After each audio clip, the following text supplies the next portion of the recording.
60 வயதான ஒரு தந்தை வீட்டு ஜன்னலில் வந்து அமர்ந்த காக்கையை தன்னுடைய மகனிடத்திலே காண்பித்து இது என்ன பறவை என்பதாக கேட்டார். காக்கை என்பதாக சொன்னான். மறுபடியும் அந்த தந்தை கேட்கிறார், இது என்ன பறவை? காக்கை என்பதாக சொன்னான். அதற்கு பிறகும் இது என்ன பறவை என்பதாக கேட்ட போது அவனுக்கு கோபம் வந்தது.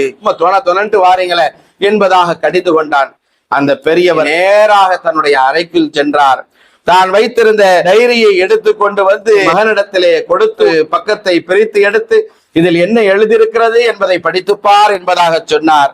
இன்று என்னுடைய மகன் வீட்டு ஜன்னலில் அமர்ந்த காக்கையை சுட்டிக்காட்டி இது என்ன பறவை என்று என்னிடத்தில் 23 தடவை கேட்டான். சரிக்காமல் பதில் சொன்னேன் என்பதாக அந்த பக்கத்தில் எழுதப்பட்டிருந்தது. நம்முடைய பேச்சை சிறு வயதில் நம்முடைய பெற்றவர்கள் கேட்டு ரசித்தார்கள். அந்த பெற்றவர்களுடைய மனதை வருத்தப்பட வைக்க கூடாது என்பதை நாம் கவனத்தில் வைக்க வேண்டும்.